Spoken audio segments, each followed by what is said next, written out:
morning. I thought I'd do a little video this morning about being self-employed.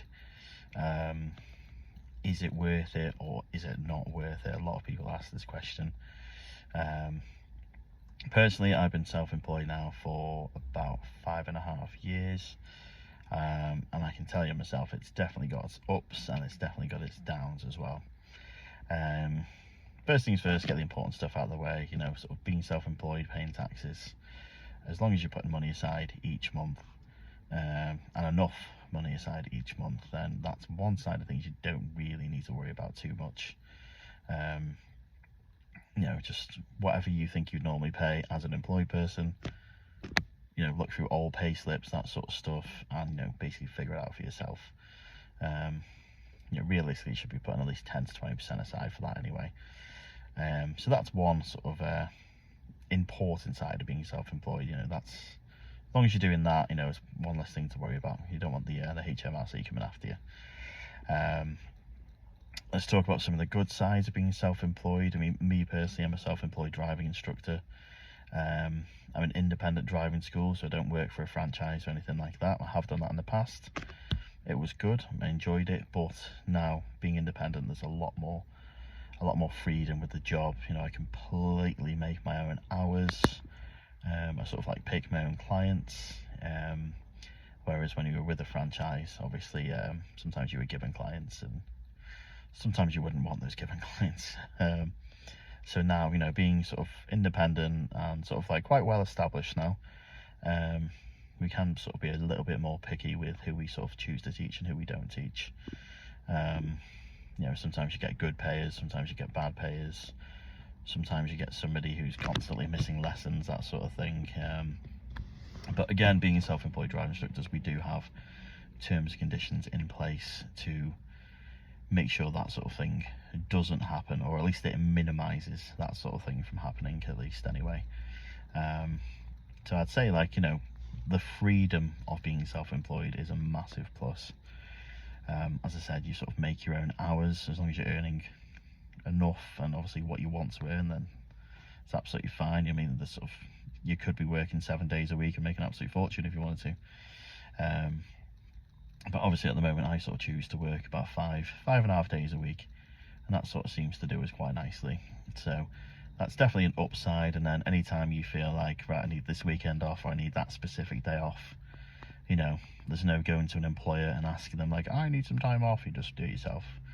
As long as you let your clients know in good time as well that that you won't be working that specific day, as it is a very sort of client-centered job, this. So as long as you keep a good relationship going between you and the clients, then that sort of thing, I've never had an issue with any of my pupils.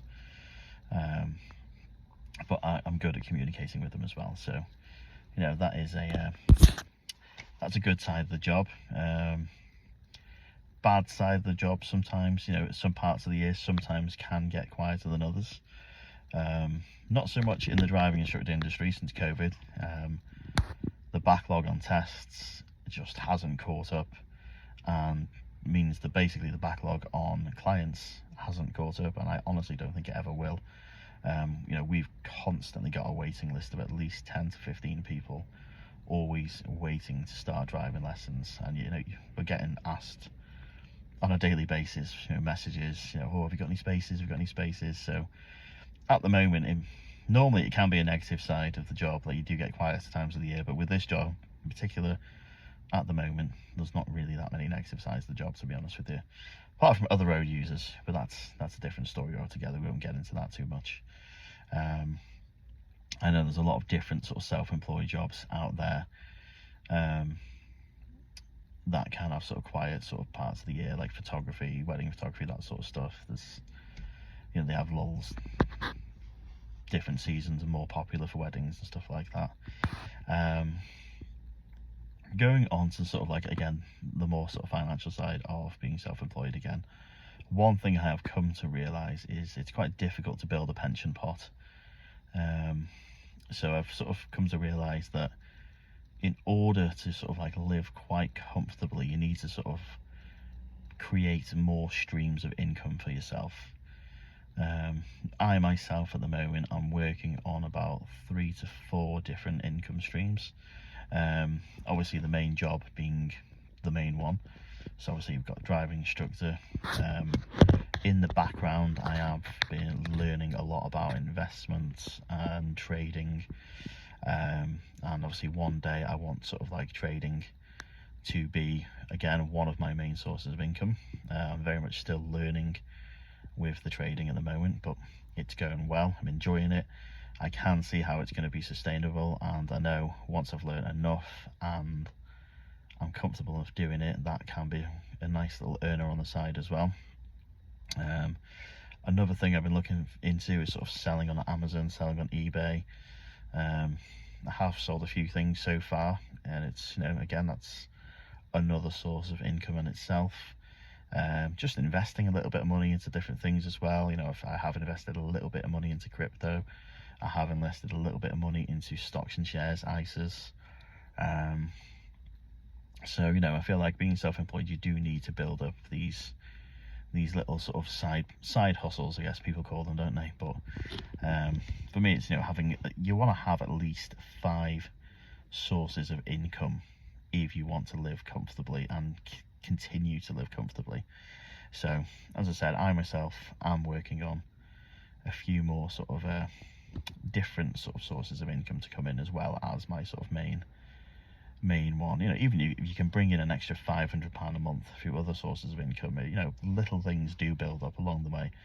You could be making £100 a week from trading, £50 a week from eBay. That in itself, there's this extra £600 a month straight away, and that's just off 2 extra sources of income. So they don't have to be big massive earners, all of them, but that could pay for a holiday once a year, so it's all worth it in the long run. So yeah, that's my little sort of thoughts on being self-employed. I'd say overall, if you get your head down and graft and be sensible, then self-employed is the way forward. You don't want to work for someone else for the rest of your life, do you?